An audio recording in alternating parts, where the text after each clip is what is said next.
Here we are yet again with another pro athlete from Real Tri Squad. We've got Tamara Jewett here coming in live from Estonia. How's that feel? Hey. Pretty good? It's good. Yeah, it's been interesting to be here. I guess we've been in Tallinn for about a week now, so we've gotten to explore a bit around the city, which is nice. Yeah, you've been putting up a lot more scenery, and I really appreciate that because that's kind of the stuff I usually look at when I'm in like a different country is like the bridge architecture, like how the canopy and the trees are. So I really appreciate that you've been putting up some good pictures about what it looks like to be there because the city and like all the touristy stuff is all pretty similar. And when you get to a lot of it, except for like the massive cathedrals. Yeah, I really like that traveling for triathlon, you see more than just whatever the sort of one main tourist area is in a city. So, um, the most touristy part here is sort of the medieval town, which is like really beautiful.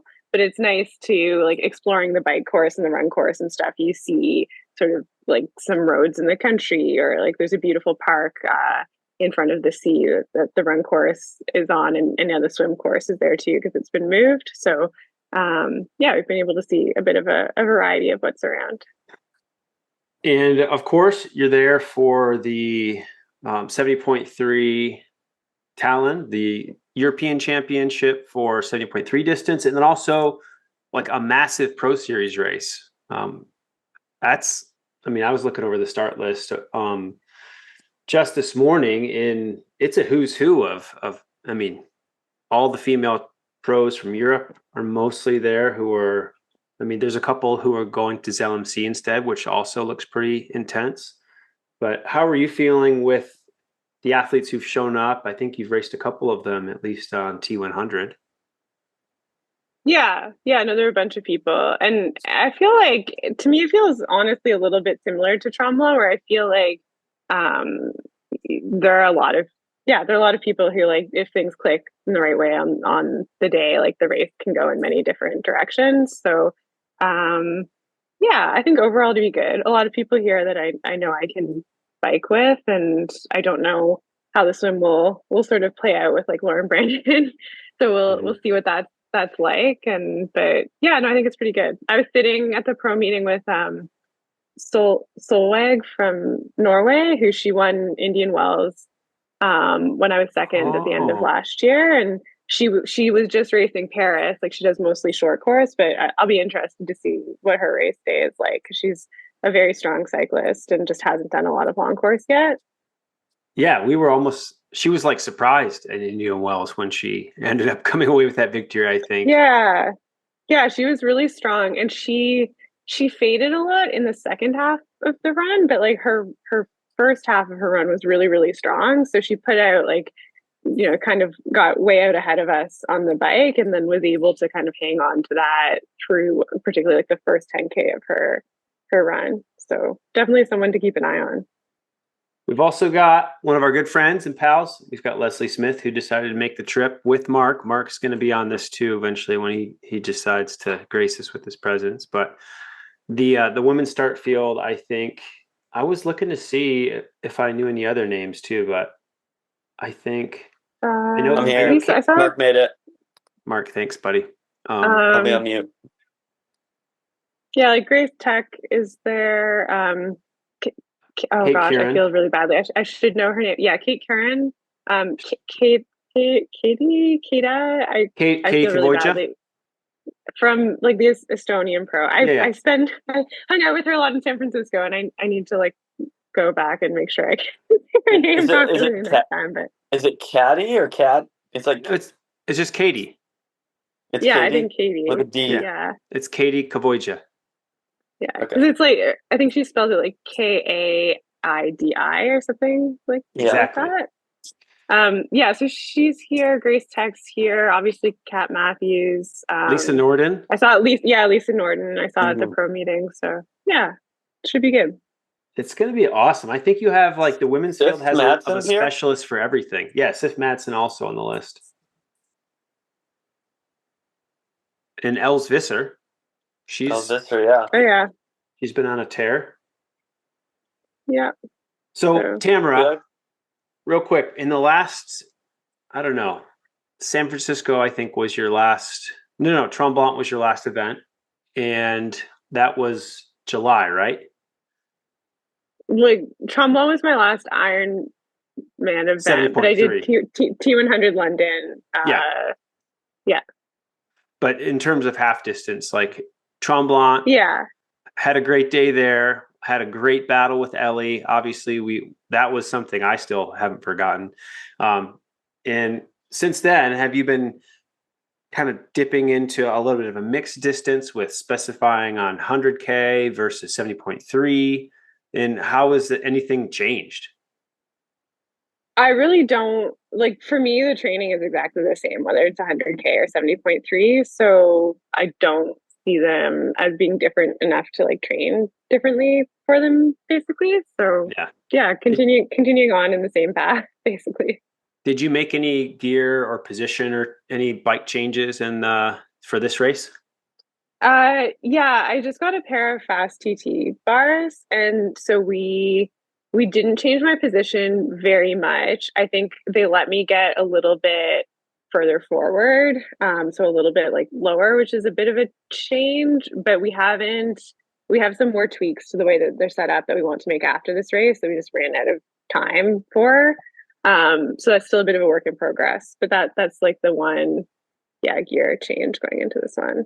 And I'm hoping to do more. I did some testing with Argonne right after trauma. We're hoping to follow up with a bit more of that, but um, it just especially with the Olympics going on and sort of them being a little focused on that too.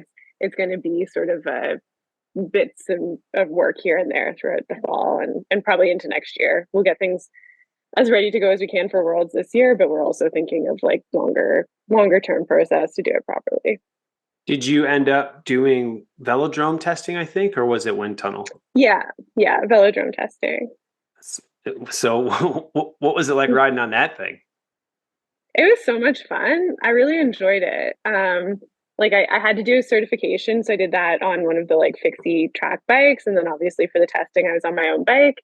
And I think they kept being kind of apologetic about like how many laps I had to do and stuff like that. But I thought it was like so luxurious to have this whole velodrome with a whole like R&D team of a bike company out helping me. So I just thought it was a lot of fun. It's like Oh. a good workout because you're going hard on the intervals, but you get a lot of rest between them. But yeah, I thought it was great.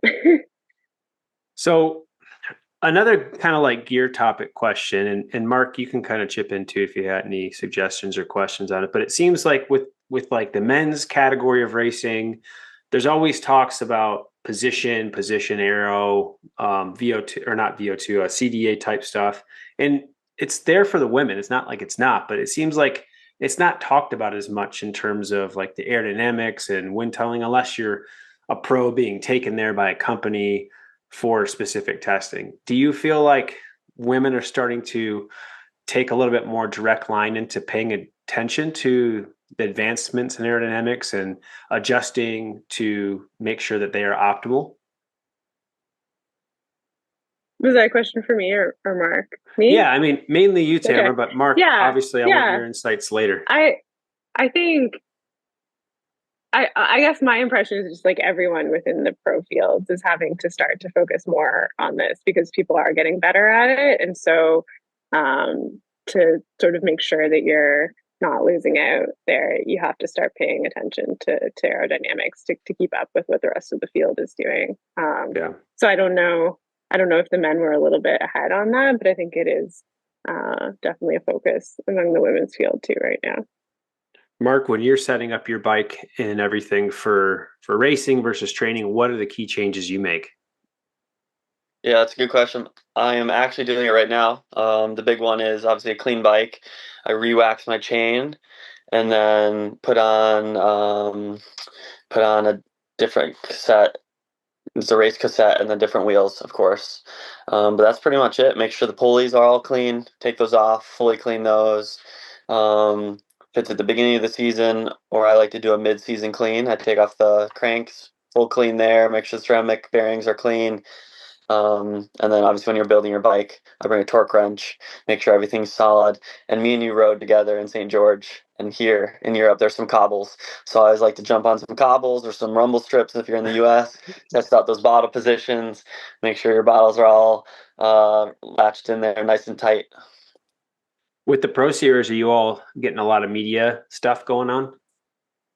Yeah, it seems like very similar to what St. George was like, and how Oceanside was, where it just brings that extra little level of attention. There's interviews, there's tons of photographers.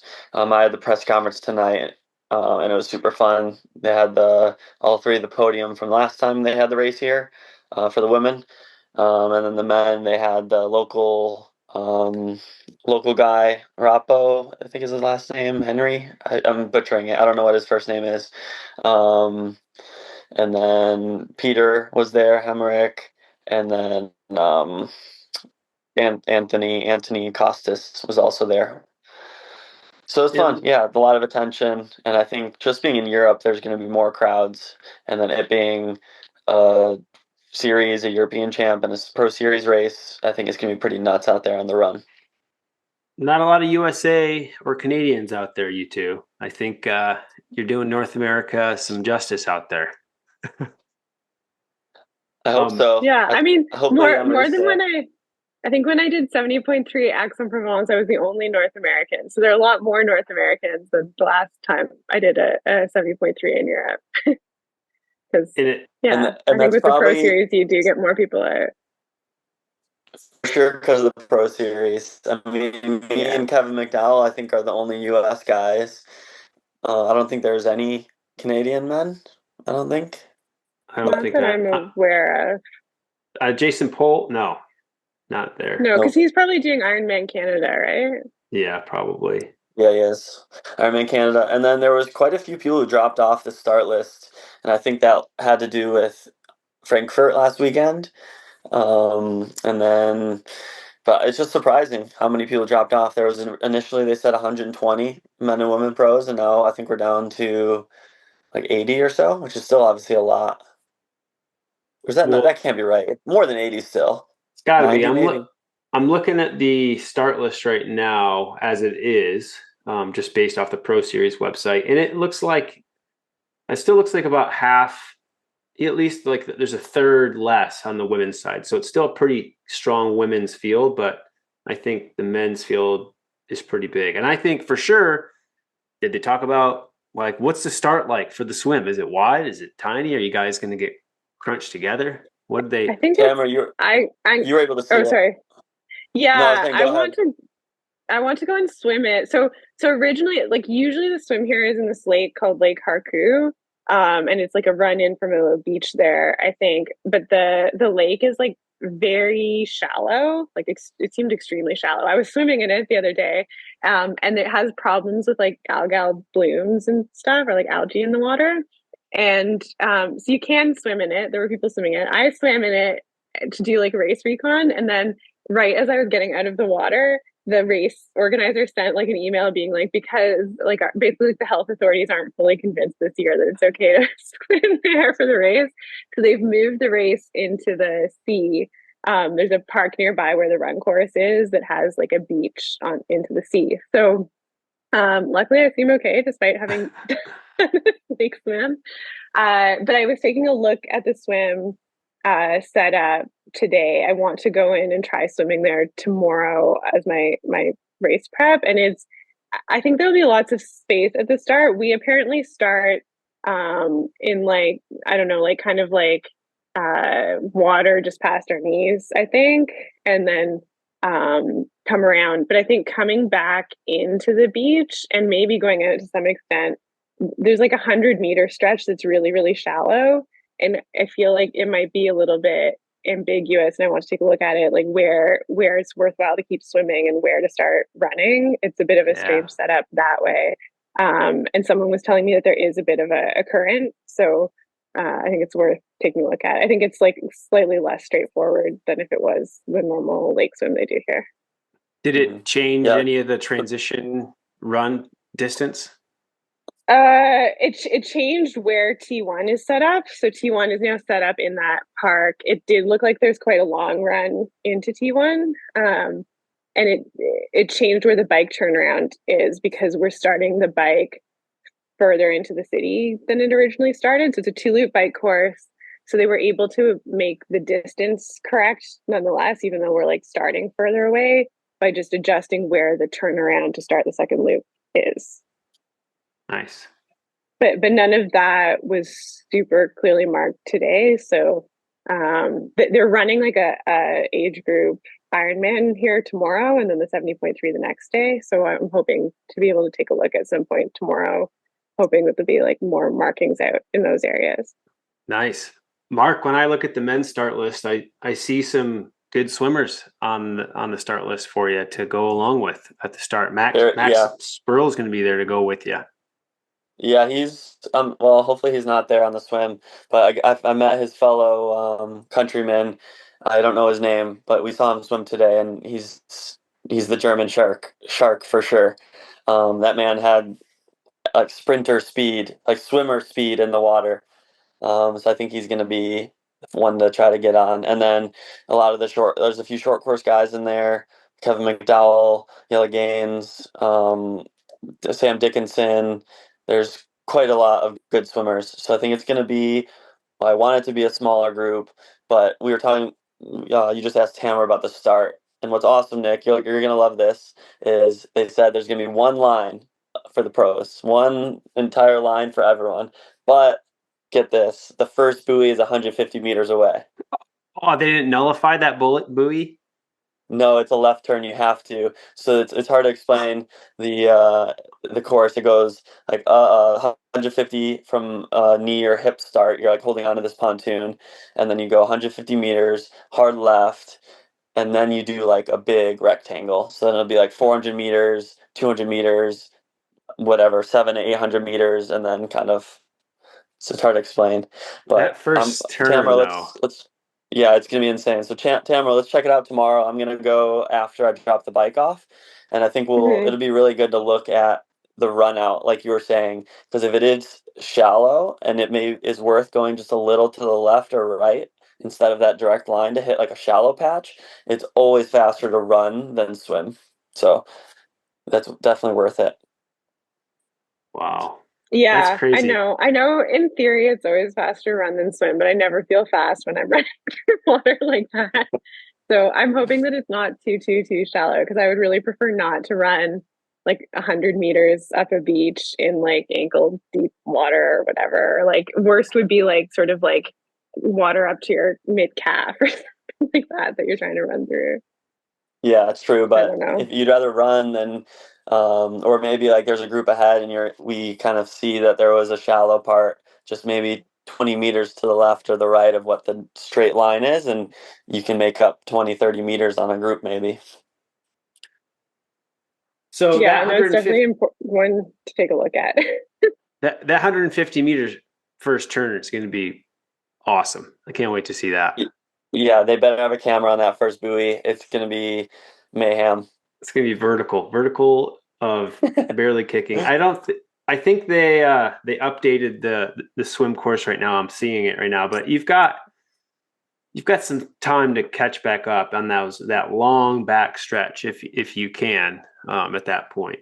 So, and you got two turns right after that too. Like that's going to be another chaos point.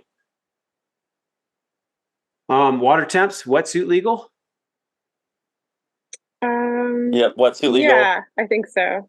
They were saying it was just under 19.9. 20 degrees Celsius. Yeah. And looks like a relatively flat course, 150 meters per lap. So pretty chill. Hmm. Not Yep, it's really technical. flat and fast, which obviously has its own challenges as well, because we know how challenging like challenge Daytona can be, like these racetracks where you're never having to get out of aero. As if you're not used to the TT position, it can be pretty devastating to the back and the hamstrings.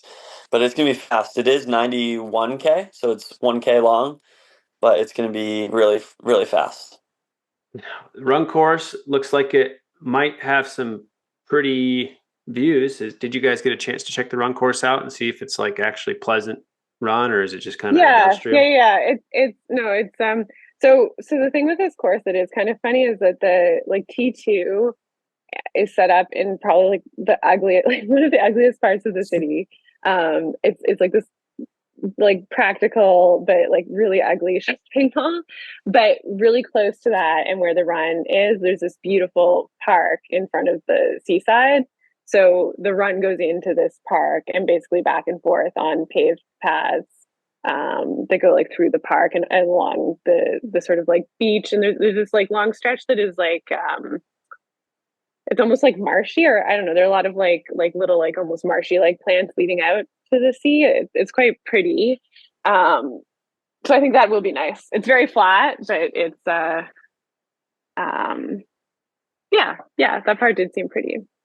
And then the bike course goes out into pretty countryside. So Hmm. everything around just where T2 is lovely, and T2 is kind of like very industrial looking.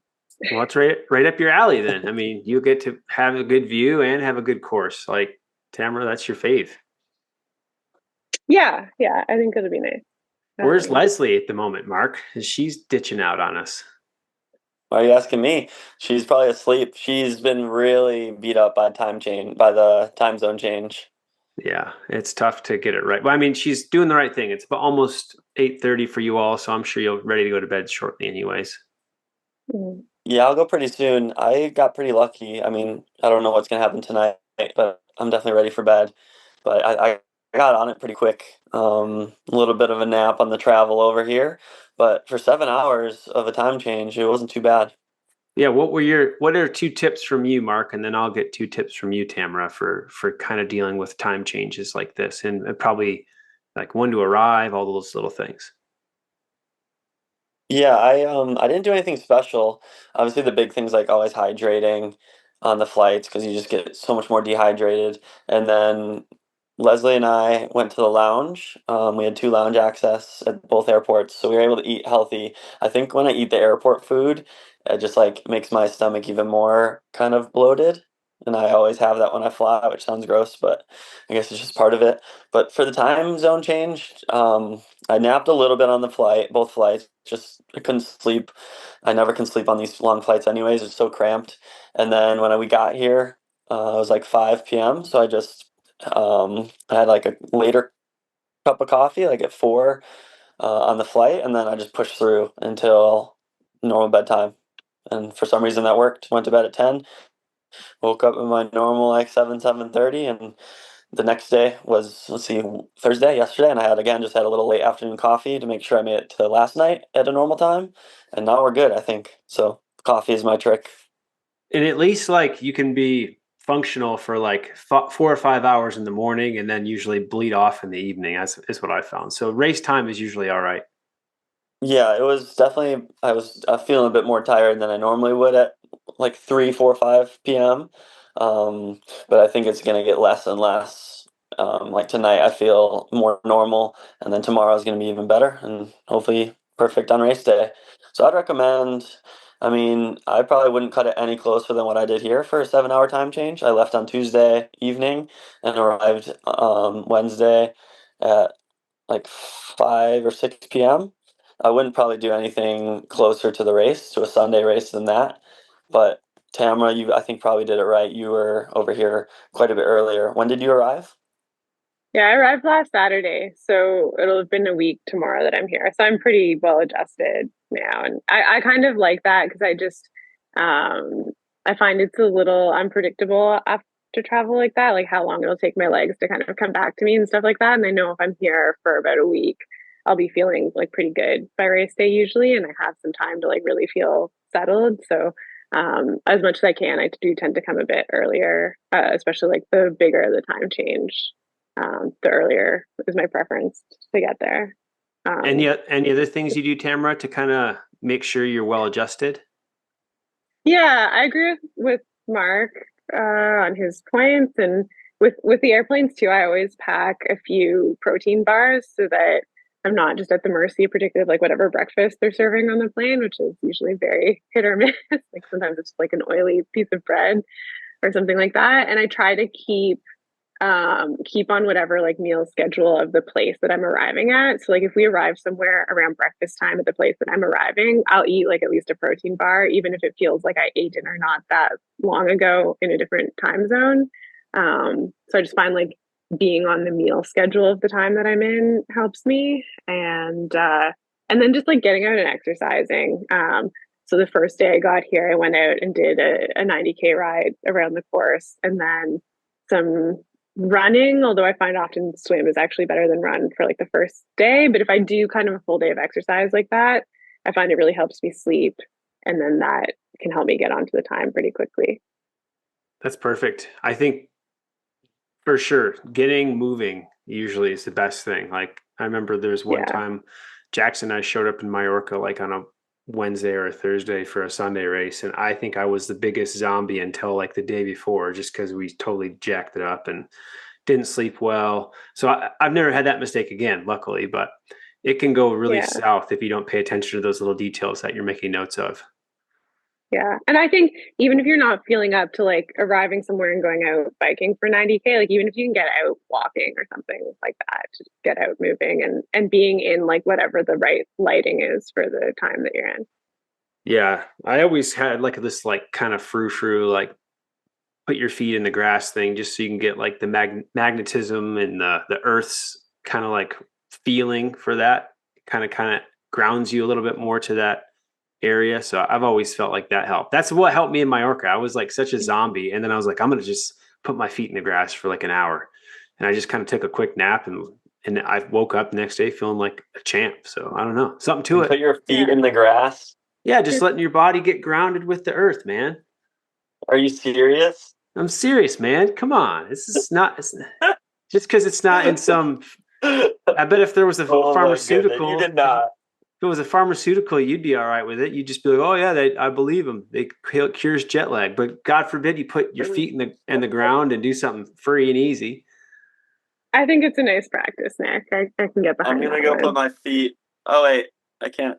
Oops. I'm gonna go put my feet in the grass over there next to the Yeah, scooters and Okay, there's roll lots of around in it. grass in Talon. There's so many parks in this city. You wouldn't have trouble finding a spot. No, I have to give him shit for saying that. hey man, it worked. Um, I oh, I I had one more thought, but now I'll go I've for lost it. it. No, I'm trying to. I had to For me, do. you touched on like what's. Oh, Mark, would you pay attention to us instead of what you're doing? Are I'm you? Do waxing you my bring chain. stuff to wax your chain here? That's Yeah, I always interesting. do. I always bring like I have a like just a separate chain for racing. I always bring separately, so I'm not like worrying about bringing Yeah, chain I wax couldn't and find stuff it. with me. I couldn't find my race chain. This chain is like they're the same age. They're both good chains. When you wax your chain, it doesn't age really. But I had to bring wax because yeah, I have to rewax. I wanted to rewax it, so I'll show you my setup. So I got Are you the using one hot of those water like going. silka bags Yep, or yeah? got the chain hung up right now, and I'm about to dump boiling water on it to get off the old wax. And then I got the Silka Secret Yeah. Blend, Super Secret Blend, which the bag is boilable. I just came out with a new product, which I'm hoping to get. Apparently, it's just like special synthetic wax that you add to this bag, and it saves you another watt or two, maybe 1 watt. Um, but it's something at least. So I'll dip it So- in, and we're gonna have a nice fresh wax chain for the race. Are you doing Leslie's too? She's not here, so no. Oh, harsh. I'm doing Valentino's. I'm with Valentino Agnoli. Val, how do you say your last name? Agnelli. Ah, there you go with the accent. All right, so so the race is going to come together nicely. It's all set up, bike gear, all that stuff's great. But what about the ridiculous price we have to pay? It's like the Hunger Games to, I feel like it is at least, when you want to lay down on a flight. Like, why is the premium for being able to just lay down and be comfortable so expensive? And Okay. why is that okay? I found a new one on this trip that I had never encountered before. I flew on Condor, and in standard economy, you have to like pre-book and pay 10 euros to have overhead storage space for any carry-on. Which I've seen recently some like economy tickets that don't include carry-on at all. So I was being careful about that when I booked. But then I didn't get any notification or like realize until I was at the airport that I would have had to like pre-book overhead space. So luckily on the flight, I was able to like cram all the stuff that I had in the seat, like under the seat in front of me. But it meant that I had like absolutely no leg room. And even though there was empty overhead space because people hadn't reserved all of it, they wouldn't let me like even like pay on the flight to put my carry-on above or let me put it in just empty space above. So that was a new low of economy class that I discovered on this trip. Yeah, there's certain airlines out there that are Yeah. really they're getting you by the whatever they can and they're holding you Um, accountable. And then the restriction for if you were economy premium, you could have had more carry on, but for standard economy, you were only allowed 8 pounds of carry on. And I guess mine was 10 pounds. So I ended up being able to like put my laptop in one of my other bags and it was fine. But yeah, 8 pounds of carry on that you can only stuff under your seat, which is just like maybe fine. But for triathlon travel, I have sort of a system to get all of my gear to wherever I'm going. So I'm not bringing much outside of triathlon gear. And yeah, That it felt is like it's like a new adventure on every airline right now with their baggage rules. well, especially like I one time I flew Lufthansa, it was pretty awesome. Like I didn't have any issues, everyone was delightful. But since I've heard so many stories, even with Leslie's experience coming over here with not Mm-hmm. pre-booking a bike, I think North America for sure, even in Mexico or South America, I've never really had to pre-book a bike. But in Europe, they must have a lot more bikes, I guess, since it's such more hops that are internal to the countries. So you might have to just always remember reserve on the big European Yeah, airlines. I remember that being an issue around Worlds last year in Lati that airlines were having um, they were having all of their baggage slots like filled up, and then people were having trouble reserving for bicycles. So I guess if you know you're going somewhere also where like there will be a lot of triathletes going to that destination, trying to do that sooner rather than later. And I guess Garrick said he ran into that going to Asia too, that the Asian airlines often expect you to pre-book your bicycle. Especially if you're going to like a world championship race. Like I've always wanted to leave like 2 days after the event because normally people are leaving the night after or the day after. And so if you leave a couple days after, you can get like a cricket situation at the airport. Yeah. I think my funniest encounter with that, which made me make a mental note that in future I should try to do that, was flying out of Ibiza after the PTO race there last year because there had also been like world triathlon age group championships Yeah. going on all week. And so there's this one day where like everyone flying out of this tiny little airport in Ibiza had a bicycle. And I think so many people missed their flights. I arrived at the airport like almost 3 hours early and still almost missed my flight because the airport just couldn't cope with so many bicycles. And the airports, I've never seen airport staff who like they just couldn't care less. Like if people were going to miss their flights, too bad for them. If they've been like there for 3 hours trying to deal with their bike, too bad for them. Like they just didn't care at all. It was like stressful and awful for people, but it was also kind of just like the degree they didn't care was kind of amusing at the end of it too. It was an experience. Oh my gosh. Air travel in itself has just become very little human care given to passengers at a certain point. Like it's very rare you Yeah. find a desk agent who is very kind and courteous. Like even when I went to Michigan, I traveled during that crowd strike stuff where everything shut down. And I had seen amazing pilots and staff be very courteous, and it was nice. And then sometimes in Europe, like when all my flights were canceled, I had like a 3 day layover. Nobody gave a shit. They were just like, find the taxi. You're gonna have to pay for everything. But the biggest thing for me, back to my point, why do we have to pay so much to lay down? Like that's a human normal thing we want to do over the period of 12 hours on a flight. And you can't lay down. You just sit. That's all you get to do is sit unless you pay an extra $10,000. That to me is the biggest problem that I have with airlines. Like every time I'm in an airplane, I am engineering in my mind a system of chairs that everybody sits down in initially, and then like after Mm. 2 or 3 hours, they all move horizontal, and everyone has to lay down for like 8 hours. Like I don't know. I've always tried to figure out a way that they can still make money and people can lay down and be more comfortable. I don't know. I always feel badly for Chris because at least I feel like I'm kind of like an average size for these chairs. So I can kind of, especially if I have a window seat, like figure out a way to be okay. But he's so tall. There's like Oh, just no way he's like, it's like a terrible experience for him. Or like it's something I had never really thought of until being with him that like depending on your height or like kind of what size you are, like the whole experience, even of like a bad airplane seat can be better or it has to be so much worse for a really tall person or a long-legged yeah. person. Yeah, and And like if he falls asleep and his head is like lying back, it's like resting back on top of the chair, basically.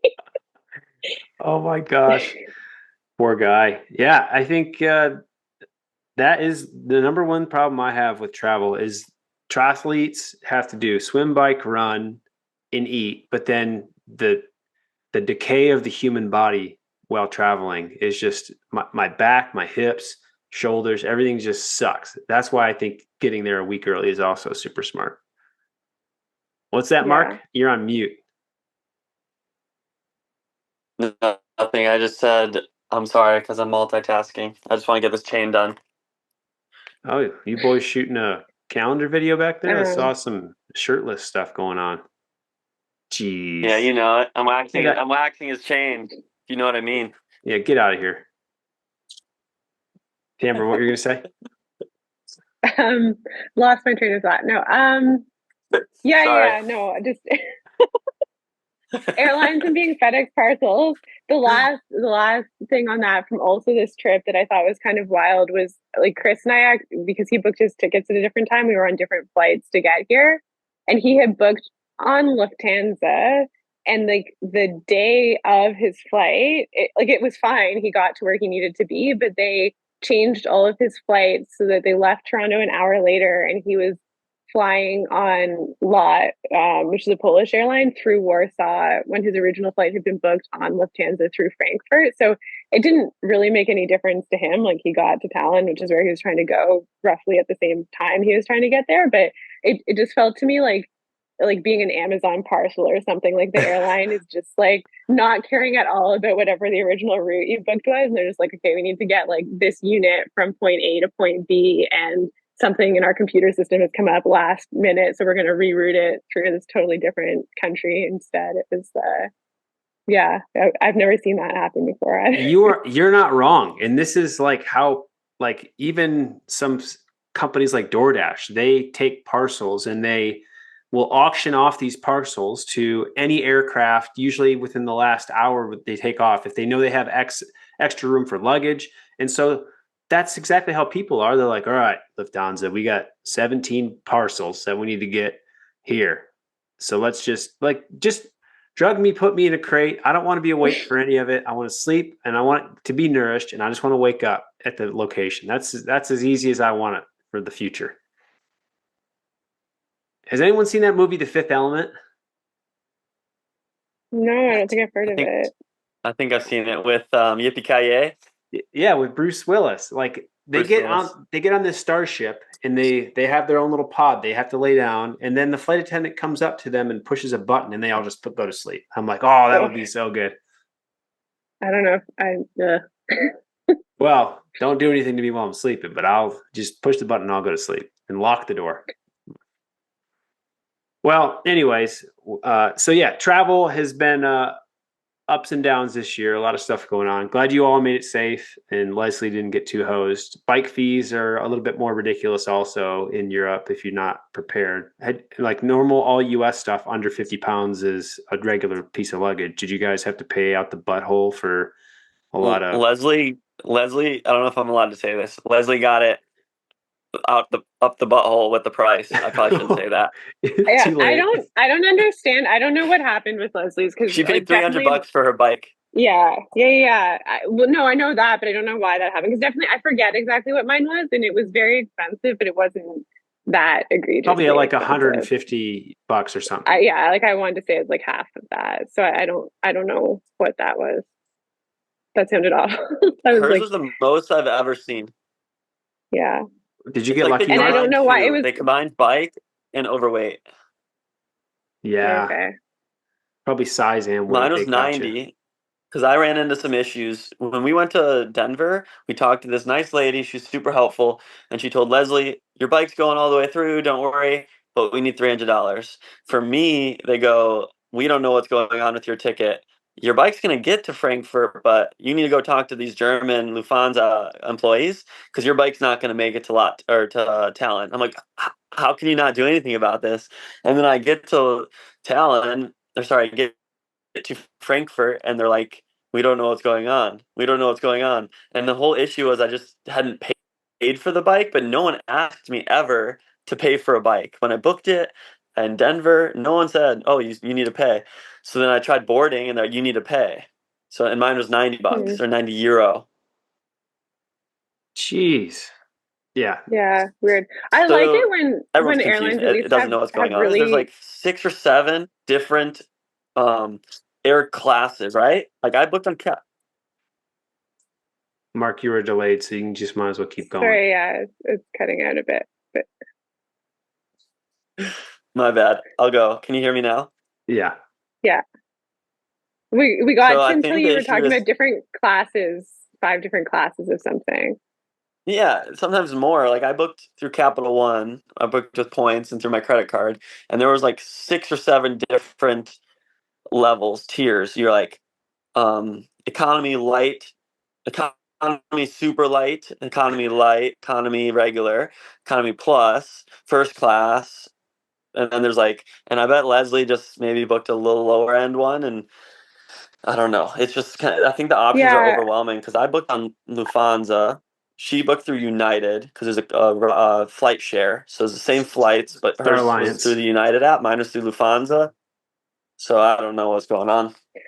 I agree. It's got, and that's part of why, like, when I booked on Condor, like, I was looking really carefully at carry-on baggage allowances, which I hadn't before, because I feel like, yeah, they've like broken it up into so many different versions of economy. So it's like sometimes it's like economy where you're not allowed to take carry-on, and sometimes the baggage allowances for check-in are different, and then sometimes it's like to do with whether you have to pay a fee to change your flight or whether you're allowed to cancel the flight or you just lose your money if you need to change it or what, like it's I feel Oh like they're trying yeah. to like separate out so many different things. So you have to like read much more carefully than in the past what your ticket actually lets you do, even with baggage and with like changes to it. Like, do you want economy dry? Because that means you don't get any drinks. Or you want economy damp? You get water. Or economy wet? You can get all the juice. Yeah. Well, I don't know if other Air Canada now you have to pay a fee to for seat selection. So it used to be like at least if you like checked in fairly early, you might have the choice of like an aisle or a window seat. But now you have no choice of seat at all unless you pay $75 to like Oh choose my a god. seat within economy. So it's joy. Oh man, the world of travel. But Although if you go ahead. yeah. I think they had to make an exception. There's like a big controversy in Canada about like travel with young children and like whether you had to, as a family, like now pay to have like a seat beside your child or something like that. I think they had to at least make an exception for like families with young children are allowed to sit together without paying extensive extra fees to the airline. Well, I think it was years ago. I saw a woman who bought a separate seat for her child, but it was young enough for the child to stay on her lap or could be in the seat. They took her seat away, gave it to somebody else, and the kid was forced to sit on her lap because they were just like, nope, your kid's fine. I was like blown Uh, away by this. I saw it. She was arguing like 3 seats over. I was like, I can't believe airlines right now. Eventually, they're just going to get rid of our human rights. They're going to pack us like Amazon parcels, and we're getting shipped overseas sleeping. I mean, if I could get shipped with an Amazon bed, I mean, that's going to be pretty nice. Yeah. Just saying. I I bought a bed from Amazon, actually. Side tangent there. Pretty good. Okay. Very good. Is it Amazon branded mattress, is what you're saying? Yeah. Oh my gosh. I bought it for How the was return it? policy. It was good. All right. Really good. They let me keep it. Thanks, Mark. Now They we got refunded that. me. It's a story for another time. This is supposed to be a better tangent. All right. Well, Okay. Anything else about Estonia or the race or? no, I think we're good. You guys can go to bed. I just really wanted to get some good clarification on how you got there, some headspace on the race, some field talk, logistics, and we nailed it all. So I think we're good. And you have another almost full day before you have to race. So you get to relax a little bit and have a normal morning tomorrow. So congrats. Yeah. Yeah. I'd also I just say love like that they do hopefully, that. yeah, I like the whole way that this race has been organized seems really, really like proactive and friendly for the pros. Like the main person sort of coordinating the pros is like very on top of sending emails about logistics and sort of like recommendations for where to train and how to get around the city and any like changes that are being made to the schedule or the course. So I don't think I've been to a race where there's been such like proactive communication about stuff like that. It's been good. I love it. Yeah, I Stepping completely up. agree. They're on top of telling us about the swim change right away. They're on top of like they have this bus schedule that gets you to like the registration, the pool, the pasta little party they had, and then you do it all in reverse, and it's all for the pros. Super organized, is right on time. So Tamara, I agree with you. This place has it dialed. So I'm coming back if they ever have more races here. Yeah, yeah, it's nice. They seem very enthusiastic about it. Yeah. All right. Well, I think that kind of ends it. And with that, I will ask the most annoying question to each of you right now. Are you going to win? You going to win? I always try, Nick. I always try. Mark, you going to win, Mark? I'm gonna try my very hardest. All right. And on that bombshell, you guys, thanks. Peace out. Get some sleep, and we'll talk after the Peace race out. at some point. Bye.